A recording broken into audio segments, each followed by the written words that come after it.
Do you struggle to fall asleep or go back to sleep in the middle of the night?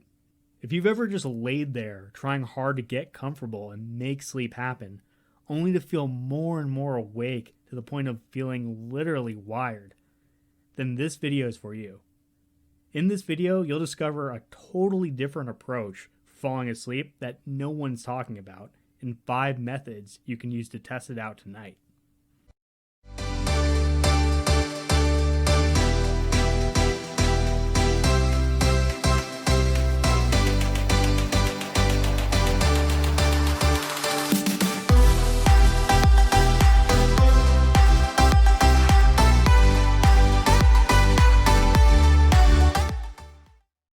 James Cahoon is a former insomniac who has cured his own insomnia.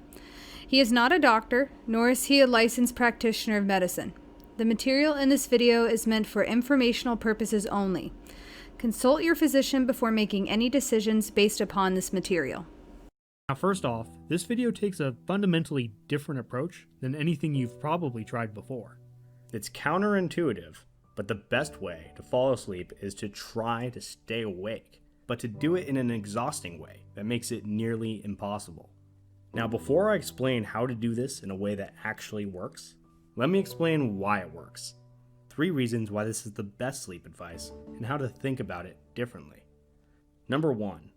First of all, you've obviously already tried to fall asleep. You know that doesn't work, and the reason it doesn't work is that falling asleep isn't a choice. The more you try to fall asleep, the worse it gets. Reason 2, you only fall asleep when your brain slows down. However, whenever you try to achieve anything, your brain speeds up to help you out. So if you try to fall asleep, your brain actually speeds up, which is why you feel more awake the harder you try. The science of how brain speed and sleep work is something you can research for yourself, but that's the gist of it. The third reason is that it counteracts the pressure you feel when you know that you need sleep to happen. The fact is, the more important sleep is to you, the more pressure you're going to feel when you're trying to fall asleep, especially if there's a time clock associated with it. And that pressure is going to keep you awake. As you can probably tell, you have to approach falling asleep very differently than you likely have been. There are certain activities and exercises that you can do that are interesting yet tiring. And when your goal is to stay awake, they make it very hard to keep your eyes open. To illustrate the concept, think of a time when you wanted to stay awake to finish something you were doing, but you found it extremely difficult. Maybe you were trying to finish a TV show, maybe it was a chapter of a book, or maybe you were studying or working on a project, and you couldn't finish without dozing off. That's the type of activity that will put you to sleep, one that's hard to finish while forcing yourself to stay awake. The key is to maintain the goal of not falling asleep. This is where the old adage, counting sheep, comes from, and hopefully this video explains why it doesn't work. It's because people count sheep with the goal of falling asleep. I'm telling you to count sheep with the goal of staying awake. I'd say pick a number as a goal and really try to get there. Of course, I'm just using sheep as an example. I'm not actually suggesting you should count sheep, unless that's what you really want to do. So, I'm sure you're wondering, what kind of activities actually work? Any activity that has the following 3 elements will work. 1, it has to be something that involves trying to stay awake. 2, it has to be engaging, but not too exciting, just enough to hold your interest. And 3, it has to be tedious, but not too boring, just enough to be kind of a challenge to do without falling asleep. So let's walk through 5 examples right now that you can use to put yourself to sleep tonight. And if your insomnia is really bad, I'll have a follow-up video really getting into the nitty-gritty details of these 3 elements so that you can really become a master of this technique. Activity number 1 is called the point. This was coined by a friend of mine named Kevin. The point is the easiest activity and has the most widespread first-time use effectiveness. The technique is so simple, you can even try it out right now. All you have to do is find a point and look at it anywhere in the room. If you sleep with the lights off, this might be a small point of light. If you want to try it out right now for fun, just find any small point or fixed spot that you can hold your focus on.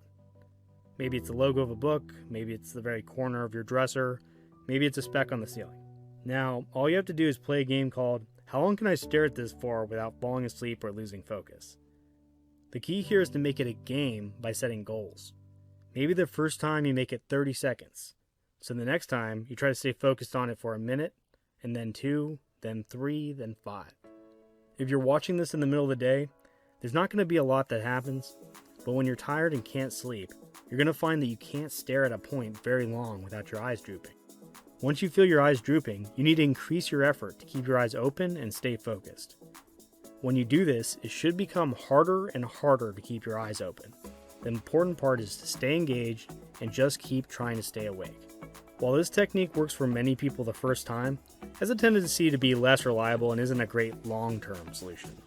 You'll see why this loses effectiveness once I start explaining the principle of engagement, but in short, it's just really hard to stay engaged in this one.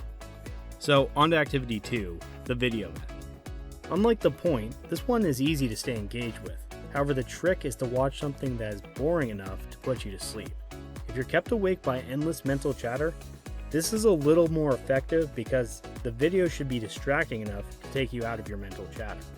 The key is to find something that will distract you, yet still be boring enough to be hard to stay awake. For me, it's documentaries and interviews, particularly ones I've already seen before. I'm very interested in deep topics, but since I've already seen the video, it's kind of boring, which makes it hard to focus. But when I force myself to focus on the video, it distracts me from my mental chatter. The goal is to stay awake, but the trick is you should be making it as difficult as possible. The point works because it's a very tedious task, so you need a similar tedium with the video or show. If you put on a show that you're fascinated with, it's not going to be very tedious, and that means it's going to be very easy to stay awake. The way to know if you're watching the right thing is if you're having a hard time staying awake. The video method isn't for everyone, and there are downfalls to using this activity. For one, the flickering bright lights of a TV are proven to be damaging to sleep, so it's advised to turn the brightness all the way down when using this activity. Most shows will have too much stimuli and unpredictability to get the kind of tedium you need for this to work as well.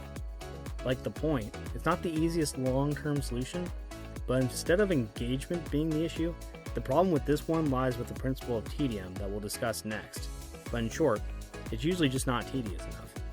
It's generally not good to watch anything that's unpredictable.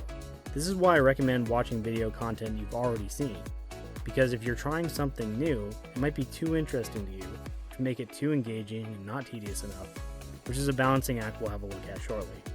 But if you like the idea of this activity, I'd strongly recommend the next activity because it is very similar and it solves most of these problems. Which brings us to activity number 3, the audiobook method. Similar to the video method, but the advantage is you don't have to deal with the light from the TV. Unlike reading a book, you don't have to keep the light on or deal with holding a book, which can actually make it very difficult to end up actually falling asleep. Personally, this is my favorite method, and anytime I'm having trouble falling asleep, it is my go-to. Like picking a TV show, the book you choose is important. Don't pick your favorite author's new book, it's gonna be too hooking. Like I was told as a kid, no ghost stories before bed. You need to choose something that's tedious to force yourself to focus on, so it's hard to stay awake, but at the same time, it should be distracting. It's gotta be sorta interesting. For instance, I'm not gonna put on an audio textbook teaching me calculus. I'd have no idea what they're talking about and wouldn't distract me from my own mental chatter at all. But it'd probably work pretty good if I put on something like Charlie and the Chocolate Factory, because honestly, I'm just not all that into it, but I'm sure I'd find it kinda interesting, at least enough to distract me if I was forcing myself to stay awake listening to it. So on to method 4, the meditation method. This is a little more advanced and takes time to master, since meditation is a skill that is acquired with practice. The advantage with meditation is you can almost directly slow down your brainwaves. When you're trying to stay awake and you're meditating to slow down your mind, you can pretty much put yourself to sleep on command. I've done it successfully many times, but I have to admit, it does take a lot of discipline, which can be almost impossible when you're really tired.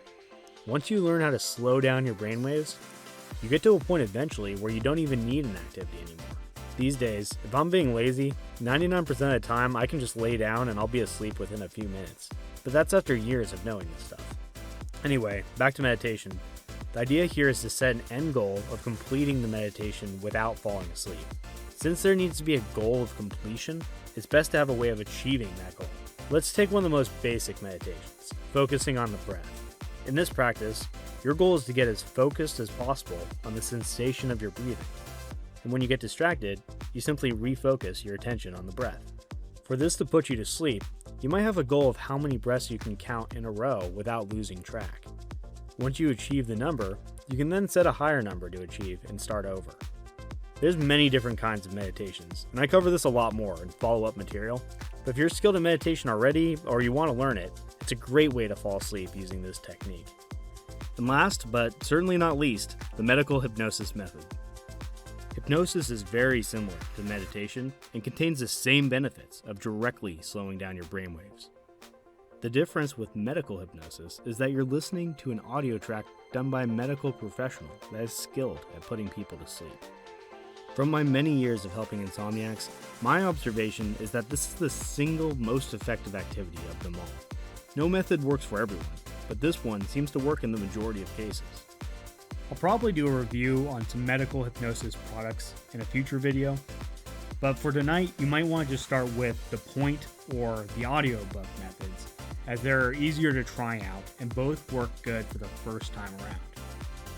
That being said, none of these techniques will work if you end up trying to fall asleep, and there's a lot more to be said about how to get the principles of engagement and tedium right.